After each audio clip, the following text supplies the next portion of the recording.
So I'm looking at this horrible event that took place in Buffalo,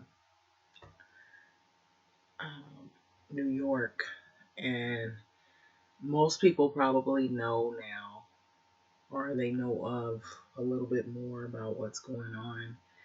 So I was kind of waiting to see, if there was going to be more developing about the story. So a lot is coming out now.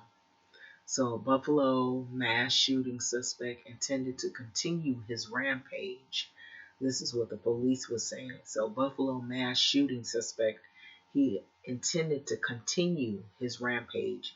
So, over to the side of me at the right, it says that there were 10 deaths, 3 injured, and this was dating May 14, 2022. So it says the mass shooting occurred at a Tops Friendly Market supermarket in Kingsley, an eastern neighborhood of Buffalo, New York, U.S. So 10 people were killed, 3 were injured, and 11 of the victims were African American. So the shooter live streamed the attack on Twitch. So now that's coming out. I don't know if people knew that this person had the intention of what he was doing, and he live streamed it. And so it says family of the Buffalo mass shooting suspect, they blame the attack on COVID. So it's getting more and more crazier as more and more development comes out on this whole thing because Um, sometimes when they come out with a story like this, you hear the initial event, but then you want to find out, okay, what else is going on with this? What else are we going to learn about this?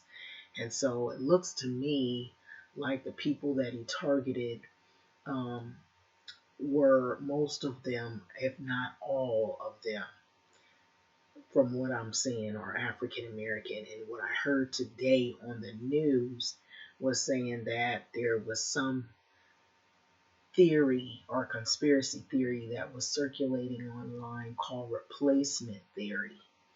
And I believe some people were disappointed with Mitch McConnell, who is somebody that is pretty high up the pedestal in terms of politics, is a senator, um, a Republican, and that he failed to acknowledge that whole um, theory that took place online that's been circulating, that's been kind of feeding the monster of misinformation, if you would, is what they were saying. So this is another article that is sort of in relation to it. So it's showing it right here, basically going down the whole rundown. It says Mitch McConnell or McConnell, when asked, fails to denounce racist replacement theory. And so this is by an Allison Pepcorin or Pecorin. So there is a conspiracy that is attached that is kind of ratcheted up, as they say. The Democrats have ratcheted up, they claim, up condemnation, but I think the what's more ratcheted up is the racist replacement theory concept.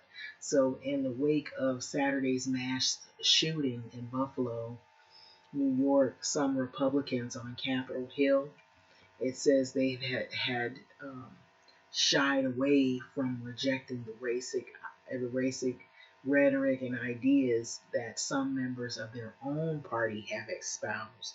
So they feel like some of that also having, political figures come out and say things and use that in their campaign or in their talking points have kind of fed the monster of this whole online race theory of called race replacement or replacement theory. Yeah, then yeah, I'll call it what it is, race replacement. Like, so it goes into it. So it says at a news conference on Tuesday afternoon, the Senate Minority Leader Mitch McConnell was asked repeatedly about his views on this theory called replacement theory. It's a conspiracy theory that holds the Democrats are trying to replace white Americans with undocumented immigrants and other people of color in order to win elections. So that is an extension of uh, that whole thing that happened in 2020 when they went around saying that the election was stolen away from Trump. And so it just gets worse and worse and worse. And so this has been circulating for quite some time online. So this is in relation to all of the things that are going on. And so they're also looking and pointing the focus on what could have ignited this person that killed these people in the supermarket.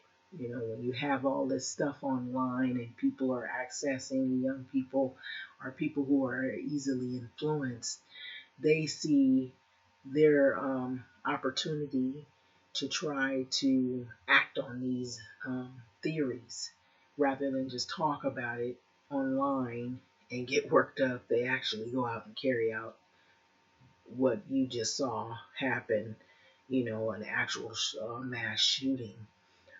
So he repeatedly avoided to denounce it outright. And so it goes on to say that Mitch McConnell was asked whether he, as a party leader, had a responsibility to speak out against the theory, which authorities say was adopted by the 18-year-old white man accused of killing 10 black people at a local food market, which was the Tops Market in Buffalo shooting. So he responded by denouncing the actions of the suspect, calling him a deranged young man, but making no mention of the replacement theory that's circulating online, of course. Pressed again by the reporters on whether the Republican Party is obligated to denounce the theory, Mitch McConnell condemned racism in general, but look, racism of any sort is abhorrent in America, and it ought to be stood up to by everybody, but both Republicans, Democrats, and all Americans, McConnell said, he claims.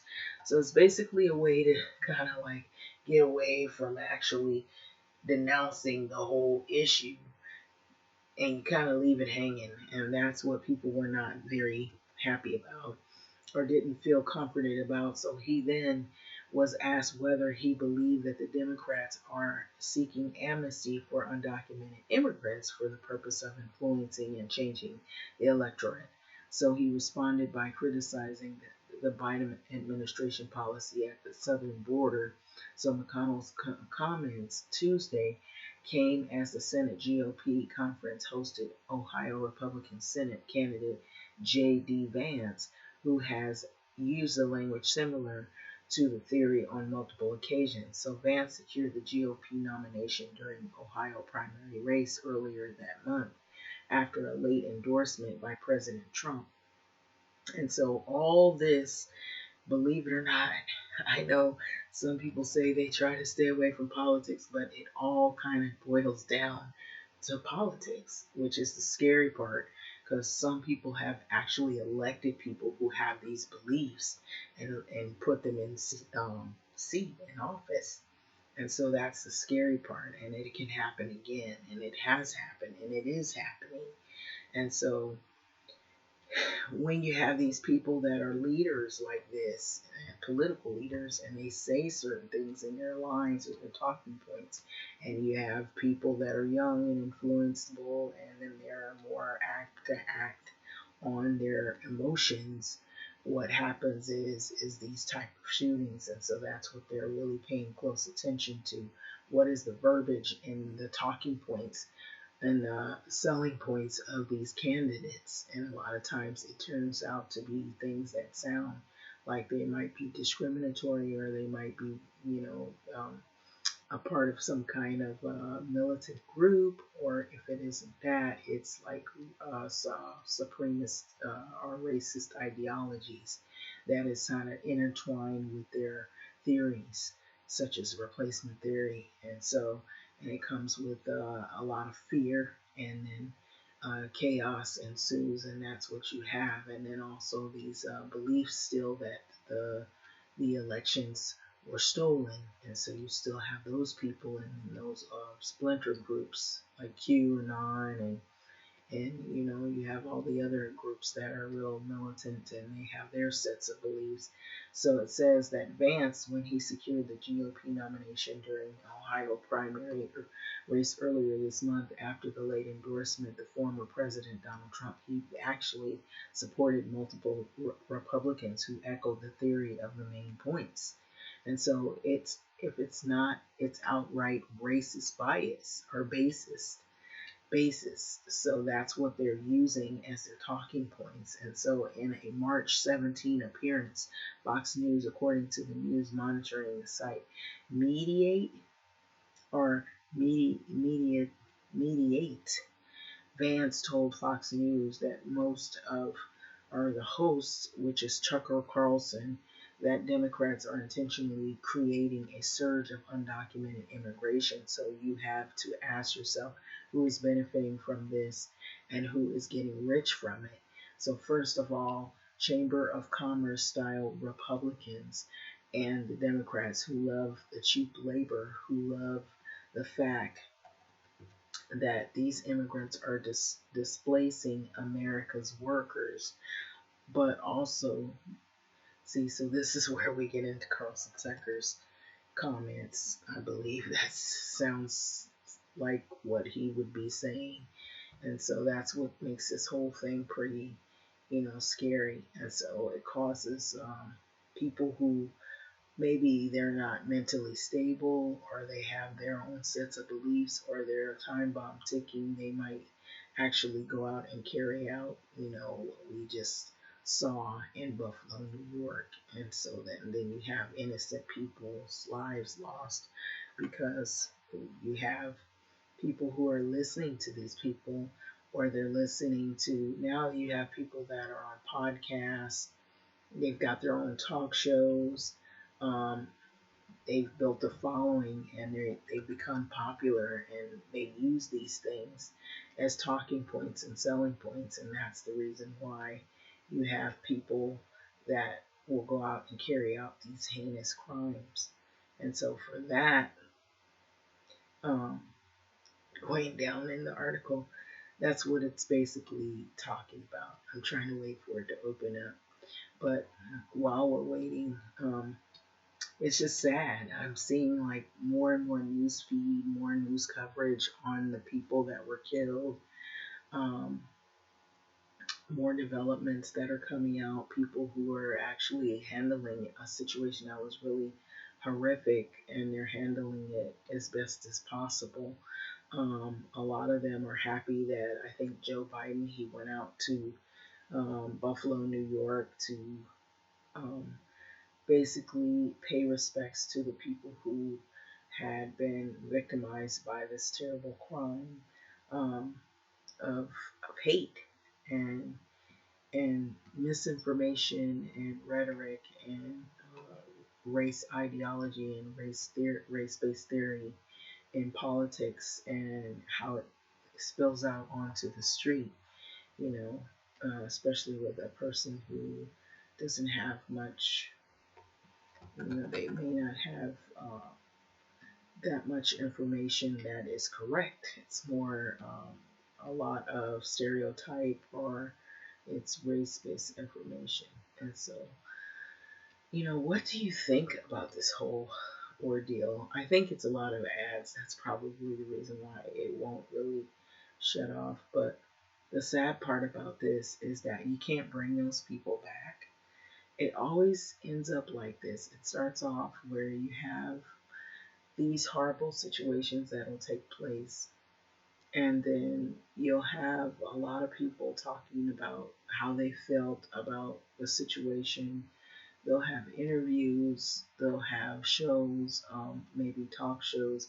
They'll try to use uh, restrictive gun laws to enact to try to see if that maybe remedies the situation, but nothing really never brings those people back. And it'll go on, the talk will go on for a little bit, and then after that, when things start to fade off, it's until next chaotic shooting or next incident occurs. Unfortunately, that's usually how this winds up going. But Yeah, so it never did open up. I think it was because maybe there's a lot of ads or whatever, but it's sad. Even if I don't go all the way down to this, I think it was not that much left in the article. But it's just, I feel like every year it doesn't get any easier, it doesn't get any better. It gets worse because you have more and more copycat people that look back in history and they say, oh, I could be worse than that person that came along, and this person didn't do all of what he should have did. I probably would have been, a lot worse. And then they go and carry out the acts. And then what ends up happening, we have a lot of innocent lives lost. So I guess we will see how the story develops. Now I went to black screen. Yeah, so all we'll do is see how the story develops. It's not much more that we can see in this, except that what struck me as odd, and I'm still talking even with the black screen, so sorry for that, is that this guy actually live streamed what he was doing. So he had the intention of going in there and killing those people, and he probably studied the store, the neighborhood, and he probably knew who more are likely frequented the area and the store. So he had all of the intentions to go to a specific store or place that he felt that there were maybe more African American shoppers, and target them. And so this is scary because something like this can easily happen again with somebody maybe that would copycat the situation, or they carry out maybe another group of people um, for the sake of whatever their political beliefs or whatever they're assuming to believe in. And so this is what makes it so all equally scary. So I think it was when I went to the thing with Mitch McConnell. But yeah, they kind of put him in the hot seat about, why don't he just denounce the whole thing altogether and call it what it is. If it's a duck and it quacks, it's a duck and it quacks. Don't try to sugarcoat it. Don't just try to generalize the situation. Call it what it is. It is pure outright hatred and racism, and race. It's a race based killing, and so it's nothing but. And it's not just that the person has COVID, and so like they're trying to say, maybe they're trying to use that as the excuse. But you knew exactly what you're doing if you're targeting a specific class of people, a group of people. And so COVID is not to blame for that in my book. So that's pretty much what I have to say about this whole situation. I just think it's really unfortunate because it seems like every so many years or ever so many um, um, I would say, like, if it's not during summer, it's just before summer that these whole events start to unfold.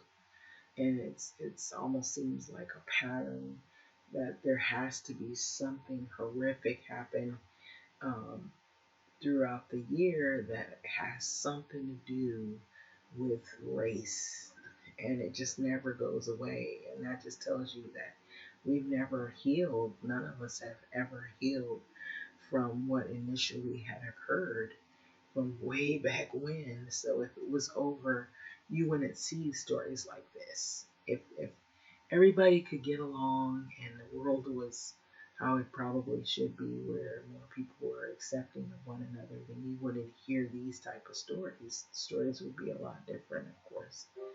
But unfortunately, we're back to square one.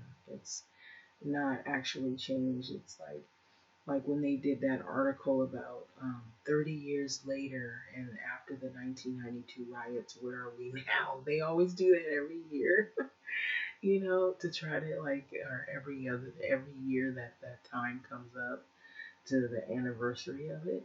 And when they do mention it, it's like, what has changed? What have we accomplished? And it doesn't look like anything's changed. Look like it's gotten worse actually, because you have these type of shootings and people now actually emboldened to carry out their hate towards other people, and we're seeing it everywhere, and there's no place that is completely safe anymore. So it's going back to the original article. So you see the Tops Market, and I just heard of one lady who was saying that she had a friend, and I believe, I don't know, she said it was her friend or somebody. So that she was, yeah, that she was really a sweet lady. She was an older lady. That she didn't matter where you were from, what you look like.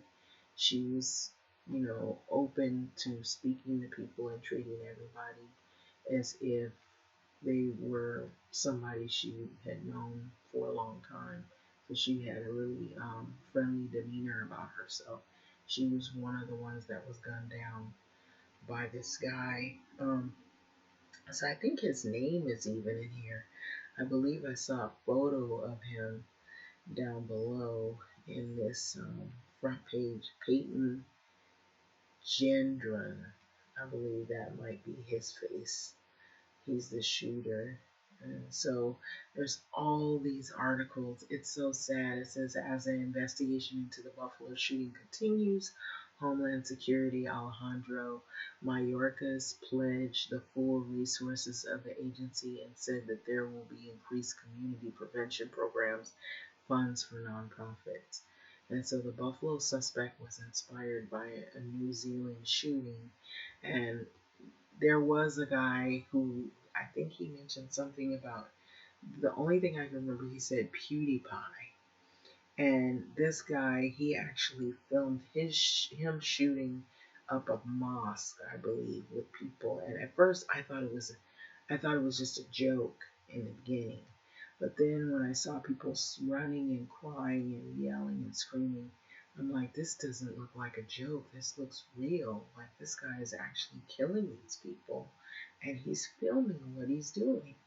And eventually, I believe somebody had gotten a hold of the videos, and I think through some kind of leak or whatever, they were warning people, saying don't circulate the videos because it was showing a lot of graphic, you know, events with the death and shooting of those people at the mosque.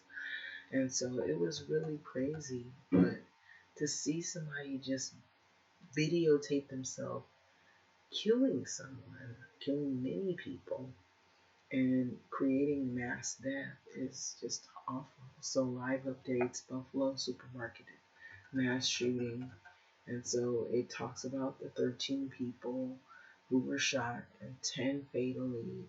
And then it was also goes into uh, where it goes into detail. It's showing President Biden, and it's also talking about Twitch. Twitch, a live stream giant, comes under scrutiny after the Buffalo shooting because this guy, he videotaped himself murdering those African American people in, in broad daylight, I believe. So here he is, yeah. They show him, and Biden pushes gun control in the visit to Buffalo after the shooting, and it just keeps going on and on and on and on and on. So it's saying that the Buffalo shooting suspect, he's pleading not guilty after the 10 were killed and 3 were injured. So it's showed Joe Biden, and I believe when they went to Buffalo, New York, you could see them putting flowers out at the makeshift memorial. And so it was just really sad. And so it's just gotten so violent. Now, that we're looking at all of this, you see it, it's in the Detroit News, the Essence, the USA Today. I think USA Today, it has a lot of ads. So some of the sites that I was looking on, it had a lot of like ads.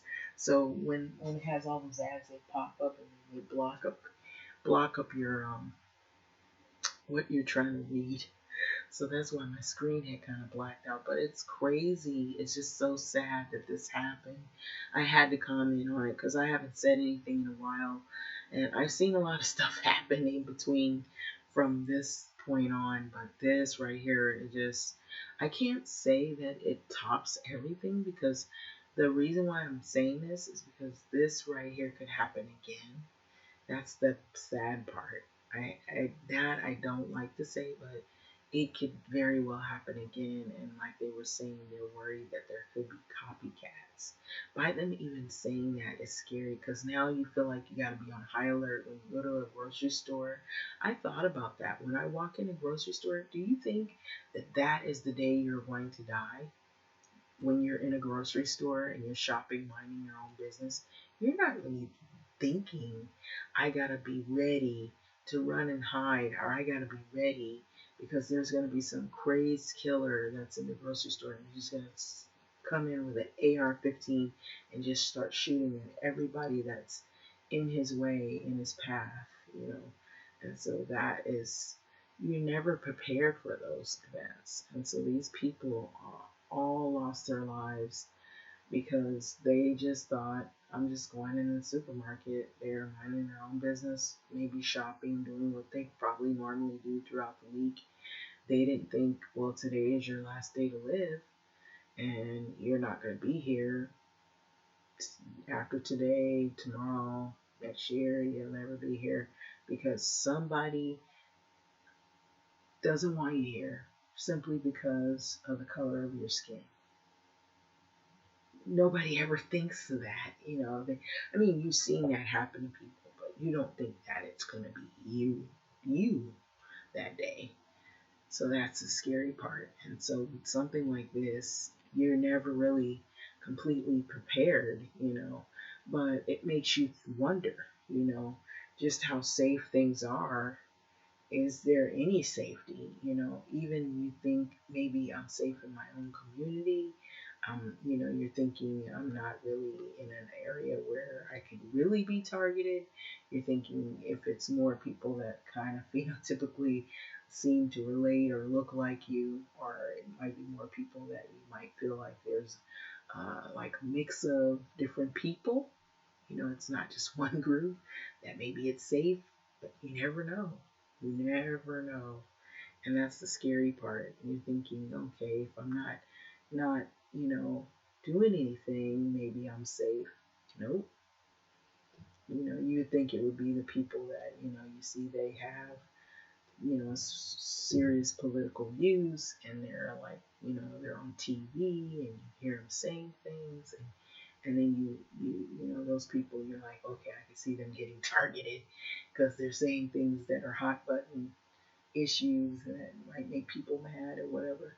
But no, it's innocent people who haven't said anything, haven't done anything to anybody, or at least that people know of, you know, right off the bat, you know, and their lives were taken all of a sudden. So, and I'm sure there'll be some stuff that'll come out about the different people and who they were, and, you know, maybe their occupation, what they were like in the community that they lived in, and you know, if they have children they left behind, loved ones, you know, people will dig in and try to find out that bring life, the lives of these people who are now gone innocently by this crazed gunman, um, racist crazed gunman on a rampage for killing people of uh, who are identified as Black or African American, or you're in that culture, or even if you're not in that culture, you phenotypically look to be. You know, if you were there and he thought you, yeah, you were gonna get killed. So that's the scary part. But having said that, all we can do is just wait and see what develops because I have reason to believe that this is not over. And particularly, it actually made headlines in politics. And so, in regard to some of the online rhetoric that has been spewed around, I don't know if people really noticed it. Maybe they figured, they were so busy trying to get past this COVID and the mandates and all the things that were going on prior. But now we have this issue here